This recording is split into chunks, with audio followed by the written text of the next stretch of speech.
Well, this one is economic development. Initially, it's going to start as a cover lesson and will go forward. It's got a lot of links in it. As you can see, there's the world. Um, how does economic development occur globally and nationally? Well, normally about this time of the year, I'd be saying get ready to have a look at Davos.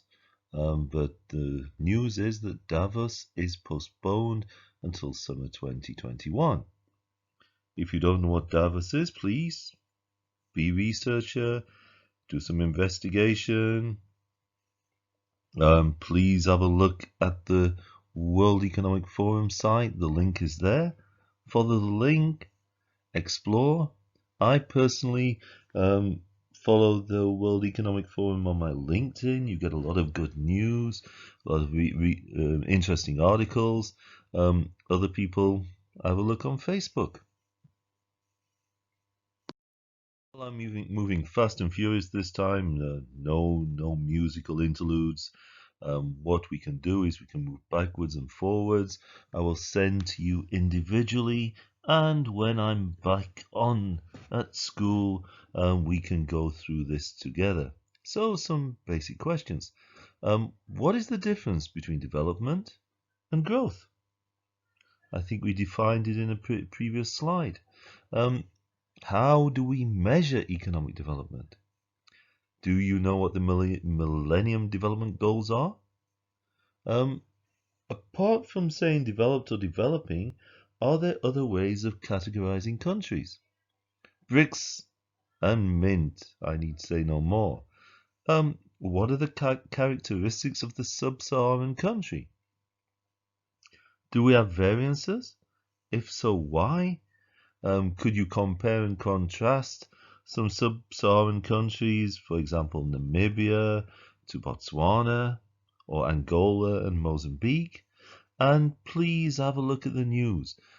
Mozambique have got problems with a particularly oil-rich northern provinces. Angola has problems in Luanda, its capital, due to an incredibly high rate of inflation. Do a little bit of research on these, please. Characteristics of our developing countries. We looked at the compare and contrast on the last one. Are there common characteristics of a developing country? And what are the differences between them? Very interesting link. Where to be born, 2013, a lottery of life. Are you more successful depending or less successful depending on where you were born? Interesting read. For those of you who do geography, you may recognize some of these. Measuring development and our indicators. Well, you can use as reference chapter 28 of Dorton, the textbook, and know at least a few of them in depth.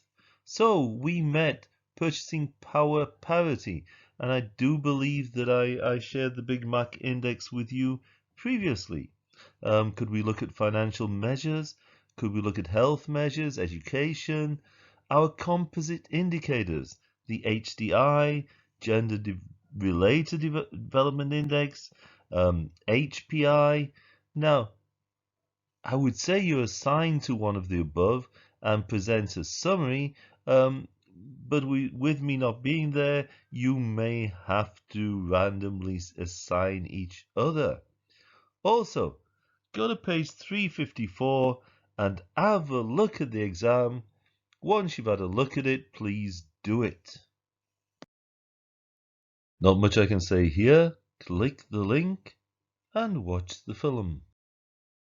Well, Millennium Development Goals have been around a long time before the year 2000 and were replaced with the Sustainable Development Goals. If you go into our geography classroom, you will see these against the wall. Have a little look at work point 27.5 and explore the links. Well, this is just a pretty title page. sources of economic growth and sources of economic development. The chart means absolutely nothing. Well, this one we can have a little bit of music for, I guess. Basically, what I'd like you to do is draw a mind map. In your mind map, we've got sources of economic growth, and in our mind map, we would have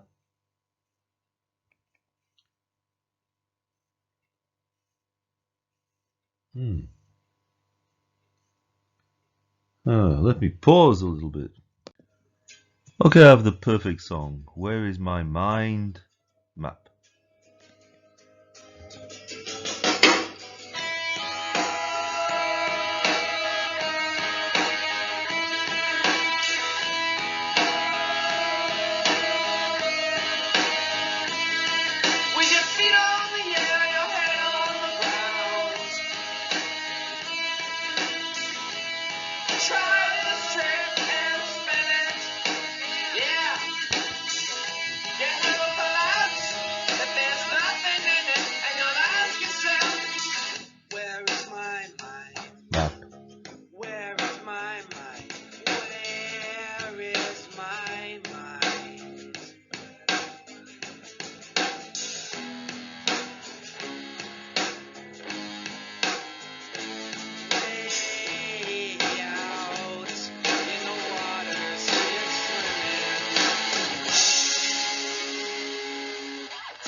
Perhaps you've got some of these on your mind map. Well, sources of economic growth.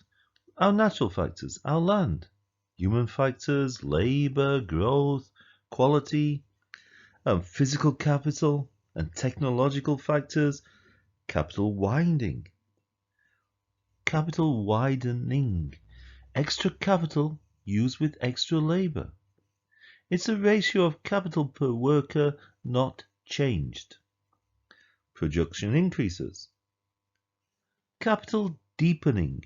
We increase the amount of capital per worker and our productivity should increase. Then we've got institutional factors that could lead to economic development. You'll need to do a little bit of research into this, have a look what the textbook says.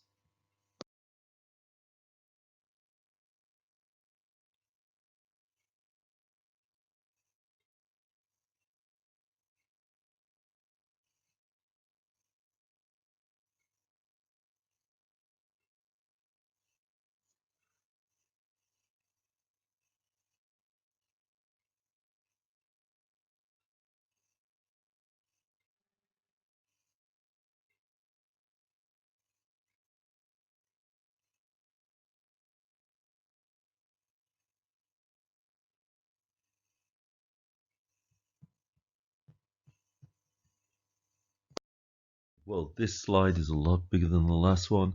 What are the key institutions in play in an economy? What characteristics do they need to have? And or policies do they need to implement in order to encourage economic development? Well, let's have a look at our infrastructure. Development. It's evidenced by access to clean water, access to regular water, good sewer systems, roads, ports, technology, the digital divide, foreign direct investment, and energy. And we could say how much of our energy is coming from renewable sources. Political stability is important. Implementation of policies and goals, effective taxation and the distribution of income, belief in the rule of law, a system of power transfer perhaps, and social cultural aspects. Now, if any of these systems are poor, they can of course act as barriers to economic development. So read through these again, make some notes, think of some real life examples, compare, contrast different countries, and do some research if necessary. Well, these are a little bit old links, yes. Microfinance, various of examples.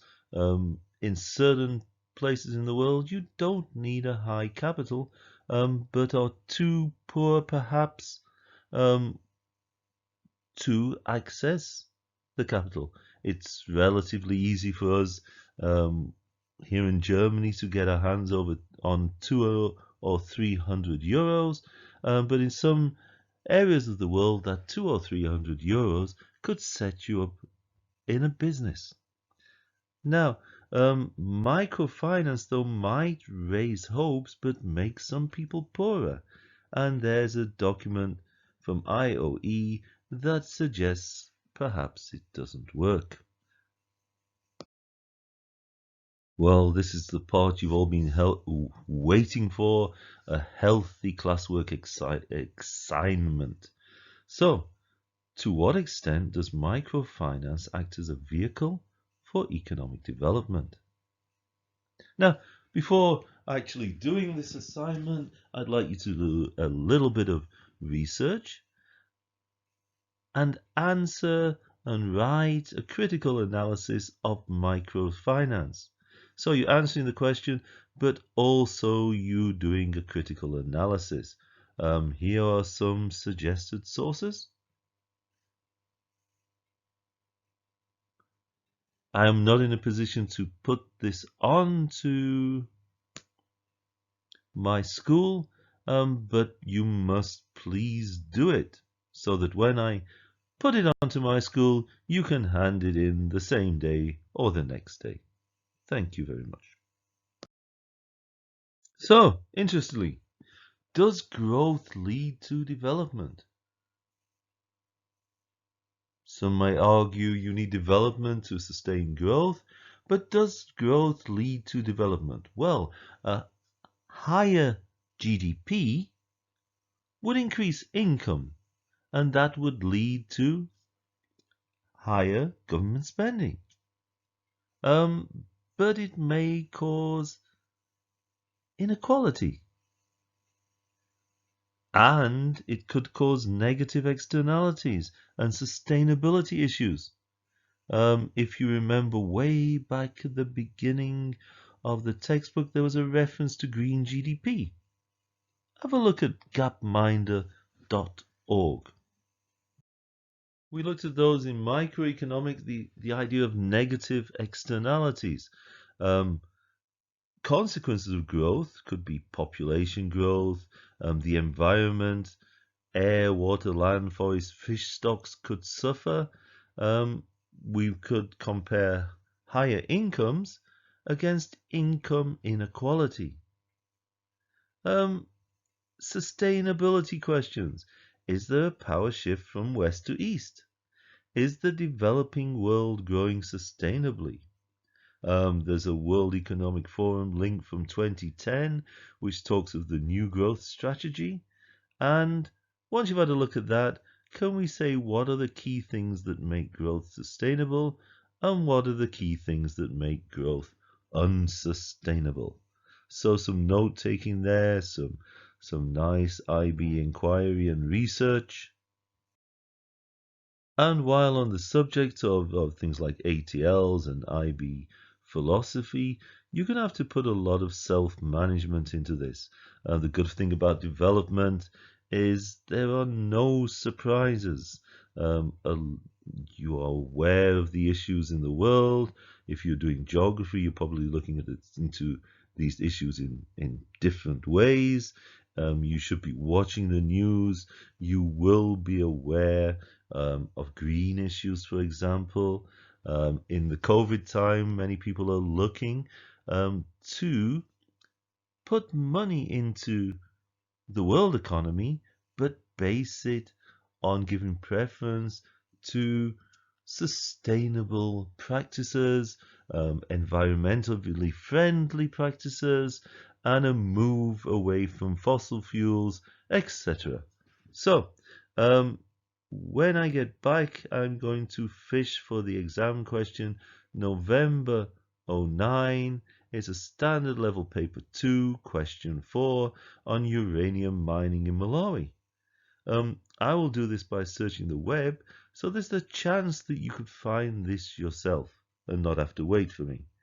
Now, in doing this, I'd like you to study the poverty cycle on page 344.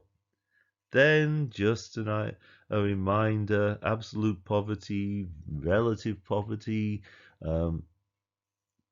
could you be one and not the other? And consumption is needed for growth, and saving is needed for development. Is this true? If we are growth orientated, will we achieve development?